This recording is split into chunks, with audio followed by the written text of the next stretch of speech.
இப்ப பிஜேபி அதிமுக கூட்டணி 2026 சாத்தியம் இல்லைங்கிறீங்க அப்படிங்கிறது எடப்பாடியோட எண்ணமா இருக்குது. டெல்லியை பொறுத்த வரைக்கும் அவங்க நாளைக்கு இவரை க்ளோஸ் பண்றதுன்னு முடிவு பண்ணிட்டாங்க. அப்ப கூட்டணிக்கு சாத்தியம் இருக்கா 2026 அதிமுக விஜய்? சார், அதிமுக விஜய்க்கு கூட்டணி அமையணுங்கிறது எடப்பாடியோட முழு ஆசையா இருக்குது. ஆனா விஜயோட ஆசை என்ன? விஜய் சார், ஏன்னா இன்னைக்கு இருக்கிற சூழ்நிலை, இப்ப விஜய் என்னதான் ஆதரவா இருந்தாலும் இப்ப உடனே போய் பிஜேபி விஜய் கூட கை கோர்க்க முடியாது. 31 வரைக்குமாச்சு அவங்க தாக்கு பிடிச்சாகணும். அதிமுக நாளைக்கு சும்மா அது சாவர நிலைமையில நொண்டி குதிரையை வச்சுக்கிட்டு அதில் ஏறி சவாரி பண்ணி பிரயோஜனம் இல்லைன்னு உணர்ந்தவங்க அப்போ நாளைக்கு அது கட்டக்காலாச்சு வச்சாகணும் அப்படிங்கிறதுக்கு அதுக்கு நாளைக்கு ஓ பன்னீர்செல்வத்தை சேர்த்துக்காங்க, டிடிவியை சேர்த்துக்காங்க, சசிகலாவை சேர்த்துக்காங்கன்னு மறுபடியும் வரப்ப இவர் ஒருத்தர் மட்டும்தான் அந்த நாற்காலியை அவருடைய தரப்பில் அவர் வேண்டியவர்கள்ட்ட சொல்கிறது. நான் எப்படியா இருந்தாலும் இவங்க எல்லாத்தையும் உள்ளே கூப்பிட்டேன்னா இவங்க என்னை காலி பண்ணி என் சீட் எடுத்துருவாங்க. நாங்கள் ஆட்சியிலையும் அதிகாரத்திலையும் பங்கு தரோம், யார் வேணாலும் எங்கள் கூட வாங்கன்னு சொன்னதுக்கு அப்புறமேல கூட இவர் கூட யாரும் போகிறதுக்கு தயங்குறாங்க. அப்படிங்கிறப்ப அப்போ விஜயை ஒரு தலைமை பண்போட தலைவராக ஏற்றுக்கொள்ள மற்ற அரசியல் கட்சி தலைவர்கள் தயங்குறாங்கிறதே விஜய்க்கு ஒரு மைனஸ். அப்போ அதுக்காக அவர் சில அரசியல் கட்சிகளை புல் ஓவர் பண்ண வேண்டியது இருக்குது. ராஜ்யசபா எம்பியான ஜி.கே. வாசனே ஒரு சூழ்நிலையில நீங்க ஏடிஎம்கே போறீங்களா இல்ல பிஜேபி போறீங்களான்னு அதுக்கு பிஜேபி ஆதரவுன்ட்டாரு. ஆனால் அந்த சூழ்நிலையில் பிஜேபி பக்கத்து வராமல் அதிமுக பக்கத்து போனதனால் பிரேமலதா விஜயகாந்த் மேல டெல்லியின் கோபம் இருக்குது. சிவசேனாவை நாளைக்கு உடைத்து ஏக்நாத் சிண்டே உருவாக்கி அவரை முதலமைச்சராக இருக்கு. இன்னைக்கு ஏக்நாத் சிண்டேவே துணை முதலமைச்சராக்கி தேவேந்திர பட்னாவிஸ் நாளைக்கு முதலமைச்சர் ஆக்கிட்டாங்கிற மாதிரி அவங்களுக்கு அழகா எப்படி பிளே பண்ணணும்னு தெரியும். குமுதம் தமிழ்நாடு மின்சார வாரியம் இணைந்து வழங்கும் சிக்கனமும் பாதுகாப்பும் யூஸ்ஃபுல் டிப்ஸ். வரும் வாரம் குமுதம் இதழுடன் 36 பக்க இணைப்பு புத்தகம் வாங்கி படியுங்கள். வணக்கம் சார். தமிழக அரசியல் கட்சியை பொறுத்த வரைக்கும் இன்னைக்கு ராஜ்யசபால யார எம்பியா உட்கார வைக்கிறதுங்கிற பேச்சு தான் பெரிய அளவில் பேசும் பொருளா மாதிரி இருக்கு. திமுக சைட்ல இருந்து நாம் தமிழர் கட்சியில இருந்து வெளியில் வந்த காளியம்மாளுக்கு எம்பி சீட்டு கொடுக்கலான்னு திமுகல வாக்குறுதி கொடுத்ததாகவும் நீங்களும் பதிவு பண்ணிருக்கீங்க. திமுக சார்பா ராஜ்யசபாவுக்கு யார் போறா சார்? அதாவது திமுக உத்தரவாதம் கொடுத்துச்சுன்னு சொல்ல அவங்க திமுகவில் காளியம்மாள் சேருவதற்கு அவங்க டிமாண்ட் வச்சது ராஜ்யசபா சீட் கொடுங்க அப்படின்னு சொல்லி கேட்டிருக்காங்க. பட் அவங்க அதற்கு ஒத்துக்கல. அவங்க வாரிய தலைவர் வேணா தரேன் அப்படிங்கிற மாதிரி பேசியிருக்கிறாங்க. பட் அவங்களோட உடன்பாடுகள் தாவேகாவுடன் ஏற்பட்ட மாதிரியான சூழ்நிலைகள் தான் இருக்கு. பட் திமுகவை பொறுத்த வரைக்கும் இப்போ 4 பேருக்கு பாராளுமன்ற சீட் முடியுது. ஒன்று வழக்கறிஞர் வில்சன் அவர்களுக்கு, அடுத்தது எம்.எம். அப்துல்லா அவர்கள், அதுக்கப்புறமேல தோமுசா சண்முக சுந்தரம், வைகோ அவர்கள் கூட்டணி கொடுத்தது. இது 4 தான். இந்த 4ல் எனக்கு தெரிஞ்சு 2 ரெனியூவல் ஆகும்னு எக்ஸ்பெக்ட் பண்ணேன். எதனால அப்படின்னா, ஒன்று வில்சன் அவர்களுக்கு நியாயமாக கொடுக்கப்பட வேண்டியது, அவர் கட்சி வழக்குகள் எல்லாத்திலையும் போராடக்கூடியவர்.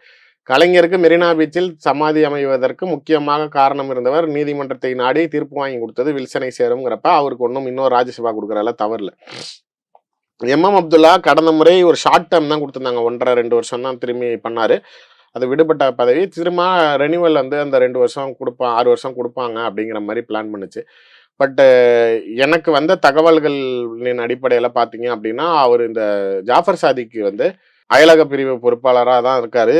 எம்.எம். அப்துல்லா தான் அயலக பிரிவோட மாநில செயலாளர். இவர் தான் ஏதோ ஒரு சோர்ஸில் அவர்கிட்ட நெருக்கமாக போக இவர் தான் எல்லா இடத்துலையும் நெருக்கமாக்கி விட்டுறாரு. இப்போ நீங்கள் அவரை கொண்டாந்து நெருக்கமாக்கி விட்டதுனால உங்கள் மேலே இருக்க நம்பிக்கையில் தானே நாங்கள் அவரை மதித்தோம். இப்போ நீங்கள் அவர் இந்த தொழில் பண்ணுறாரு இல்லை இவரோட பின்புலம் என்னன்னு விசாரிக்காமல் நீங்கள் ஏன் எங்ககிட்ட இவ்வளோ க்ளோஸாக கொண்டுட்டு விட்டீங்கன்னு தலைமையின் கோபம்.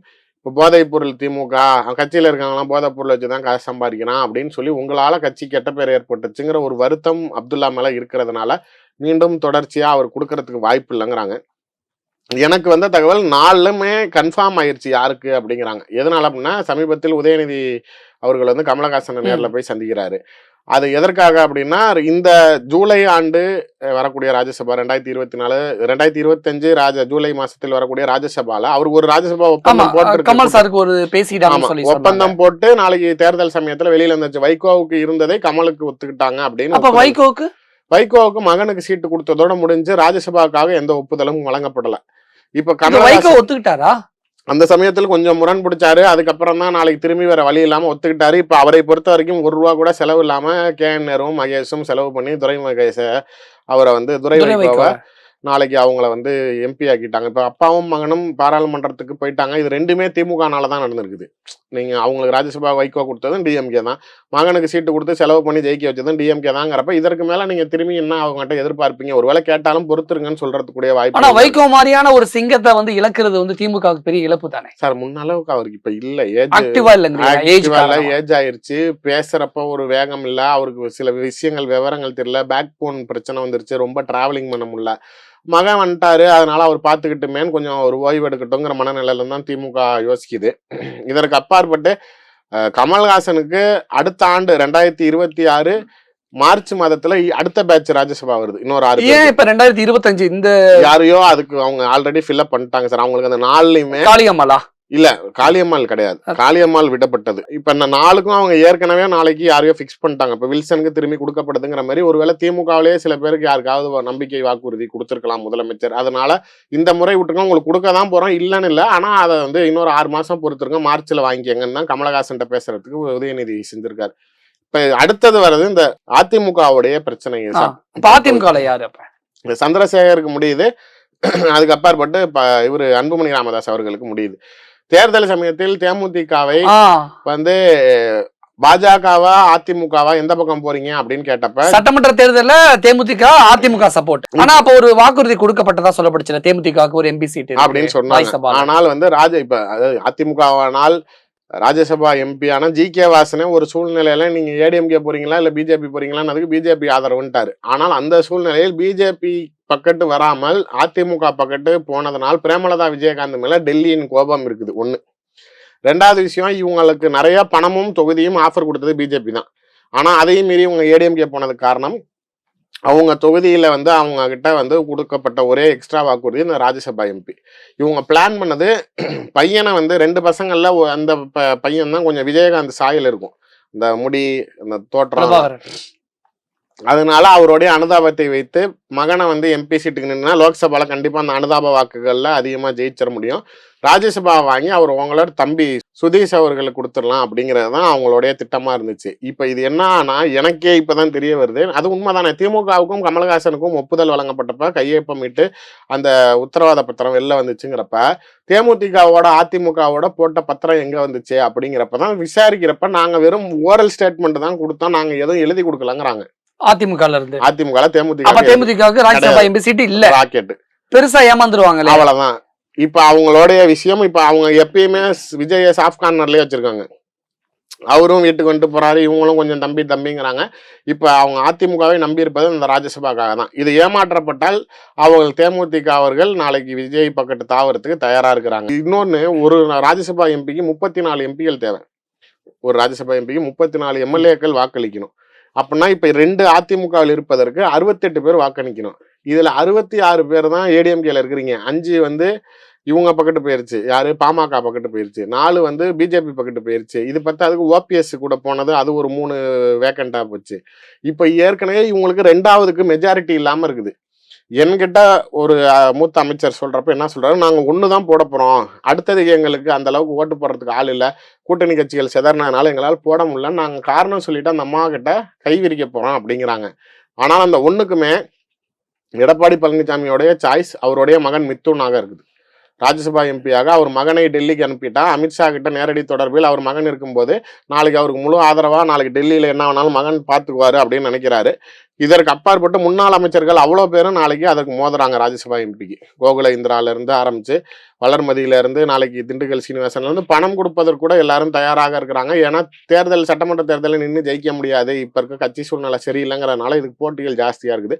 மகனுக்கு இல்லாத பட்சத்தில் எடப்பாடியோடைய சாய்ஸ் நடிகை விந்தியா கழக கொள்கை பொறுப்பு அவங்க செயலாளருக்கு தான் கொடுக்குற மாதிரி அவர் விரும்புறாரு. ஒண்ணு எடப்பாடி மகனுக்கு, இல்லாட்டி நடிகை விந்தியாவுக்கு அப்படிதான். இப்ப அதை மீறி அடுத்த கட்டத்துக்கு போறப்ப 2வது சீட்டுக்கு சான்ஸ் ஃபேக்டர்ல ஃபில்அப் பண்ணோம்னா இப்ப பாமக கை கொடுக்கக்கூடிய சூழ்நிலை, அதனாலதான் இப்ப அன்புமணி போய் திரும்பி அவங்களை சந்திக்கிறாரு. பாமக கை கொடுக்கக்கூடிய சூழ்நிலையில் நாளைக்கு இது எடப்பாடிக்கு பெரிய ஜாக்பாட். ஏன்னா தேமுதிக வைத்து 26 ஏதாவது சாதிக்க முடியுமானா கிடையாது. கடந்த முறை யாருமே உங்களை மதிக்காம கூட்டணிக்கு வராம இருந்தப்ப, மன்சூர் அலிகானே வேணான்னு போனப்ப வெறும் பூவை ஜெகன்மூர்த்தியை வச்சு நாளைக்கு கூட்டணியை பார்க்கறதாங்கிறப்ப உங்களுக்கு அந்த சமயத்துல நீடட் டெவில் ஆயிடுச்சு பிரேமலதா அவர்களுடைய கட்சி.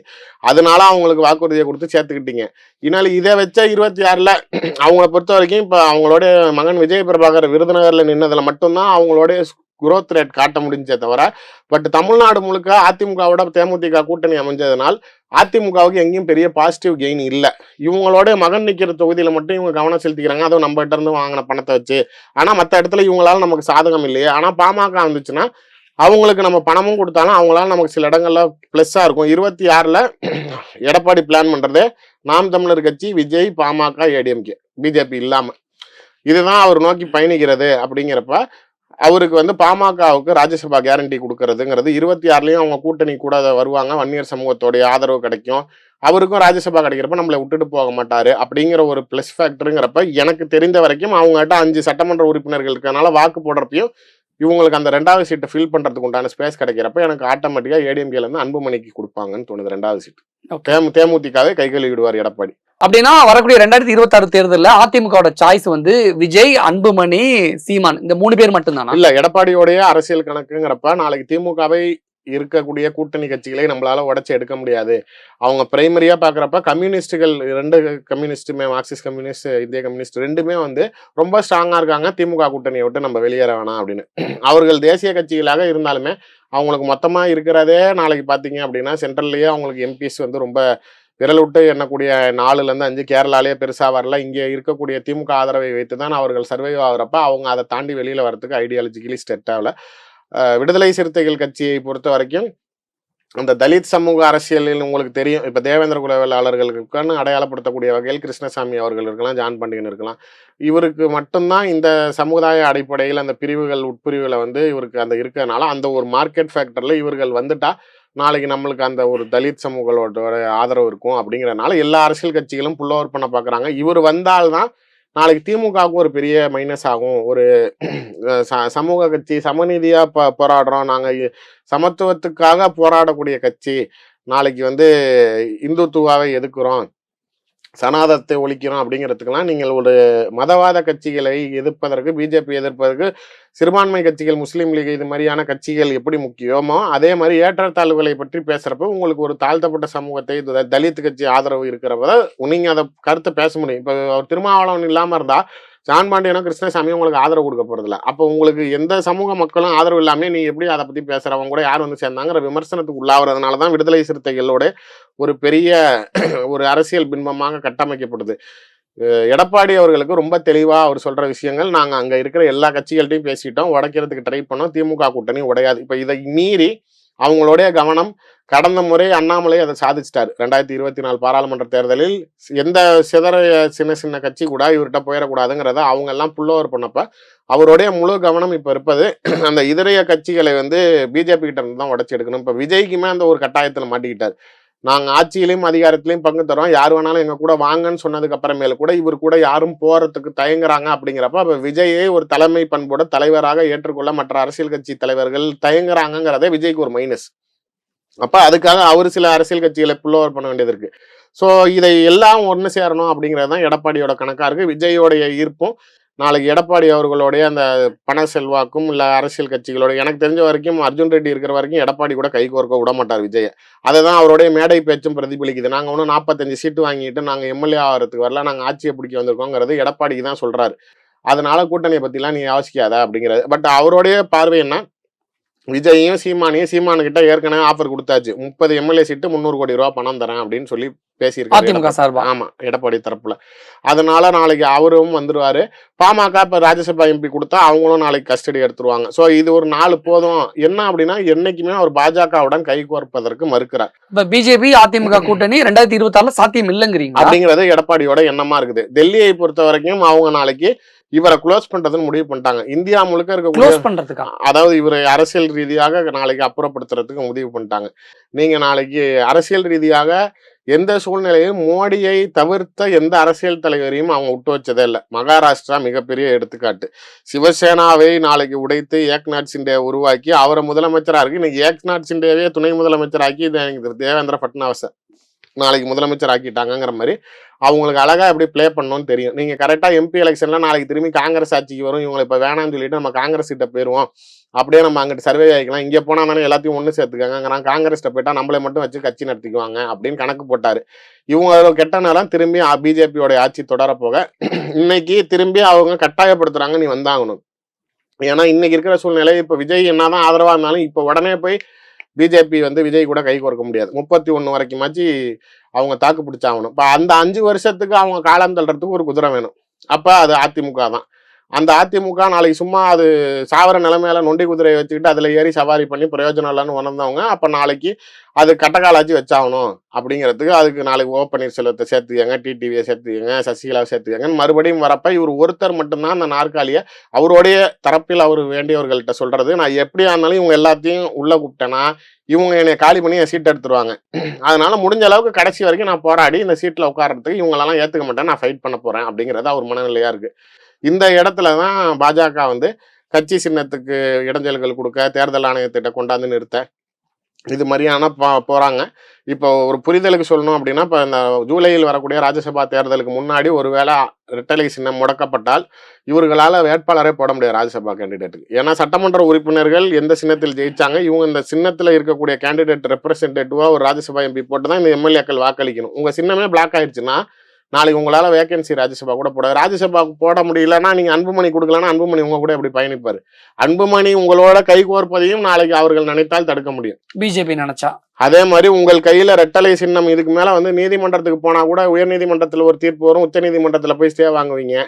நாளைக்கு தேர்தல் ஆணையம் இறுதிக்கட்டமான முடிவு அப்படின்ட்டு சுப்ரீம் கோர்ட்டே நீங்க போனாலும் அது இண்டிவிஜுவல் பாடியால நாங்க தலையிட முடியாதுன்னு சொல்லிடுவாங்க.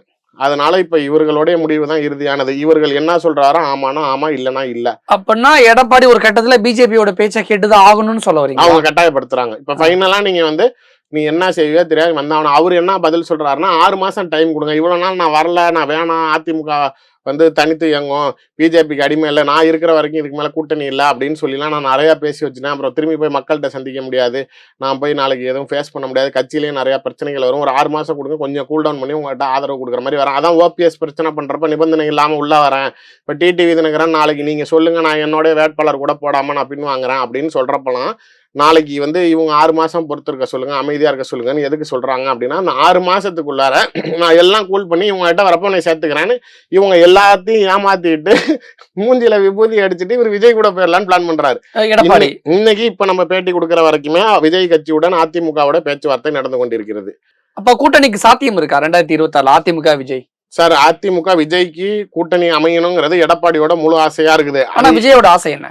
விஜய் சார் அவரு இந்த போதைக்கு மயக்கத்துக்கு பதவி அதிகாரத்துக்கு மயங்கி போயிருக்கிறப்ப நீங்க திடீர்னு 150 கோடி ரூபாய் சம்பளம் வாங்குறவர்கிட்ட போய் நாளைக்கு ஒரு 2000 கோடி தரானீங்கன்னா ஏத்துக்க மாட்டேன்னு சொல்ல போறாரா? அவ்வளவுதானே. நாளைக்கு அவரு எனக்கு வந்த தகவல் அவங்க ஈக்குவலா நாளைக்கு எம்எல்ஏ சீட்டு கேட்கறதா சொன்னாங்க. 120 சீட்டு 120 சீட்டு அந்த மாதிரி கேட்கறதா சொன்னாங்க. அதனால இவர் கொஞ்சம் ஹெசிடேட் பண்றது, பணம் கூட தரேன், சீட்டு கொஞ்சம் கம்மியா கேளுங்கிற மாதிரி. அது இதற்கு முன்னாடி நடந்திருக்கலாம். பட் அர்ஜுன் ரெட்டி தாவேகா போன பிறகு கண்டிப்பாக அதிமுக கூட்டணிக்கு விஜயை விடமாட்டார். பிரசாந்த் கிஷோரை வச்சே நாளைக்கு நம்ம போய் சொன்னாதான் அவர் ஏதோ காழ்ப்புணர்ச்சியில செய்யறான்னு சொல்லிட்டு பிகே வச்சு பிளே பண்ணிடுவாங்க. அதனால இது இனிமேட்டு நடக்காது. அதே மாதிரி இந்த சொல்ற மாதிரி நீ சும்மா இருந்தாலும் வாய் சும்மா இருக்காது, உன் வாய் சும்மா இருந்தாலும் இந்த ஊர் சும்மா இருக்காதுங்கிற மாதிரி எந்த கட்சி சொல்ல வரீங்க? பிஜேபி எந்த சூழ்நிலையிலும் ஏடிஎம்கேவை தன்னை விட்டு வெளியில விடாது. அவர்கள் முழுமையாக அந்த கட்சியை கையில் கூட்டணிக்கு எடுப்பாங்க. அப்படி ஒருவேளை அவங்க கூட்டணிக்கு வர மறுத்தால் அந்த கட்சியை நாளைக்கு இல்லாமல் பண்ணிட்டு ஈரோடு இடைத்தேர்தல் அதற்கு ஒரு எடுத்துக்காட்டு. அதிமுகங்கிற ஒரு கட்சியை போட்டியிடல. ஆனால் நாளைக்கு சீமான் அவர்கள் பெரியாரிசத்தை ஏற்று பெரியார் மண்ணில் போய் நாளைக்கு தேர்தலை சந்திக்கிறாரு. அந்த ரிசல்ட் என்ன? நாளைக்கு ரூலிங் கவர்மெண்ட்டுக்கும் திமுகவுக்கும் வாக்கு சதவீதம் உயர்ந்திருக்கு. நாளைக்கு நாம் தமிழர் கட்சிக்கு ரெட்டிப்பா நாளைக்கு வாக்கு சதவீதம் வந்திருக்கு. அப்படிங்கிறப்ப அப்ப அதிமுகங்கிற ஒரு கட்சி இல்லாத இடத்தில் பிஜேபி நின்னால் அந்த சாம்பிள் என்ன அப்படின்னா அப்ப நாளைக்கு நாம் தமிழர் கட்சியோடைய வாக்கு எப்படி ரெட்டிப்பாச்சோ அதே மாதிரி பிஜேபியோடைய வாக்கும் கண்டிப்பாக ரெட்டிப்பாகும்.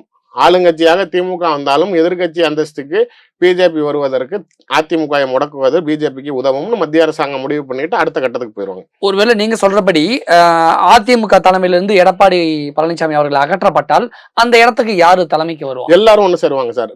எல்லாம் ஒண்ணு சொன்னா அந்த ஒற்றை தலைமை யாரு வருவா? சசிகலாவா? ஏன்னா செங்கோட்டையனுடைய வாய்ஸ் ரைஸ் ஆகிறப்பயே இது மாதிரி பிரச்சனைகள் நாளைக்கு கட்சி சின்னம் முடங்கிடும், கட்சி அழிஞ்சிரும். இப்ப இல்ல கட்சி இருக்கணும். இப்ப எடப்பாடி கிட்ட இருக்கிற அவ்வளவு மூத்த அமைச்சர்கள்ட்டையும் கேட்டீங்கன்னா என்னங்க செய்யறது? ரெட்டலை விட்ட இருக்குது, கட்சி அடையாளம் விட்ட இருக்குது. எடப்பாடிக்காக இல்லைங்க, நாங்க கட்சி சின்னத்துக்காக இருக்கோங்க, கட்சி பேருக்காக இருக்கோங்க, கட்சி நல்லா இருக்கணுங்க, அதுக்காக இருக்கும். இப்ப இவிட்ட இருந்தாதான் நல்லா இருக்குது, அங்க போய் நாளைக்கு அவங்க உடைச்சிட்டாங்கிற மாதிரி பேசுறாங்க. இந்த பார்வையில கொண்டுட்டு போறப்ப இப்ப நீங்க ஒரு பிரச்சனை ஆகுதுன்னா அங்க இருக்கிறவங்க எல்லாருமே செதறி போய் நாளைக்கு நிக்கக்கூடிய இடம் டிடிவி அவர்களும் சசிகலா அவர்களுக்கு தான் கட்டுப்படுவாங்க. ஓபிஎஸ் அவர்களும் பேசக்கூடிய ஊடகங்கள் எல்லாத்துலயுமே நான் அம்மையார் சசிகலா கூட பேச்சுவார்த்தையில இருக்கேன், நாங்க ஒன்னாதான் இருக்க போறோங்கிறப்ப அப்ப முழுமையாக பாஸுங்கிற இடத்துல அவங்க வருவாங்க. அவங்க ஏற்கனவே தண்டிக்கப்பட்ட இடத்துல இருக்கிறதுனால அவங்க பதவி ஆசைக்கு ஆசைப்பட முடியாது. ஏன்னா அவங்க கன்விக்டடா அவங்க எலெக்ஷன்ல நிக்க கூடாதுங்கிற தீர்ப்பு இருக்கிறதுனால அவங்க கட்சியின் பொதுச்செயலாளரை கையில் எடுக்கிறதுக்காக நினைப்பாங்க. டிடிவி தினகரன் கட்சியை தாய் கழகத்தோட இணைக்கக்கூடிய பயணத்தில் இருப்பாரு. ஓபிஎஸ்ஐ வேணா நாளைக்கு டிடிவி தினகரன் எடப்பாடி பழனிசாமியை வெளியில் தள்ளுறப்ப ஓபிஎஸ்க்கு ஒரு மரியாதையான கட்சி பதவி கொடுத்து அப்படின்னா அதிமுக சசிகலாவோட தலைமைக்கு கீழே வருவதற்கும் அதை நோக்கி மீண்டும் அதிமுகவின் முதலமைச்சர் வேட்பாளராக ஓபிஎஸ் மாறுவதற்குமான சாத்தியக்கூறுகள் நிறைய இருக்கு. அதை சார்ந்துதான் போகும். டிடிவி தினகரனை எம்பி கொடுத்து கூட அதிமுகவின் டெல்லி முகமாக வச்சுட்டு ஓபிஎஸ் தமிழ்நாட்டை பார்த்துக்க வச்சுட்டு இந்த அம்மா கட்சியை பார்த்துக்குவாங்க. சிம்பிளா முடிஞ்சிடும். ஓகே, அதிமுகவில் என்ன நடந்துகிட்டு இருக்கு, என்ன நடக்க போகுது, ராஜ்யசபா எம்பி எலெக்ஷன்ல என்னெல்லாம் நடக்க போகுதுங்கிற விஷயங்கள் எல்லாம் ரொம்ப அடுத்தடுத்து நிறைய விஷயம் நீங்க கூட ஷேர் பண்ணிக்கிட்டீங்க. மிக்க நன்றி. குமுதம் தமிழ்நாடு மின்சார வாரியம் இணைந்து வழங்கும் சிக்கனமும் பாதுகாப்பும் யூஸ்ஃபுல் டிப்ஸ் வரும் வாரம் குமுதம் இதழுடன் 36 பக்க இணைப்பு புத்தகம் வாங்கி படியுங்கள். 70 ஆண்டுகால பாரம்பரியத்திலிருந்து ஒரு புதுமையின் குரல், தமிழர்களின் வாழ்வியலோடு கலந்துவிட்ட குடும்பத்தின் புதிய அடையாளம். குமுதம் நியூஸ் 24/7.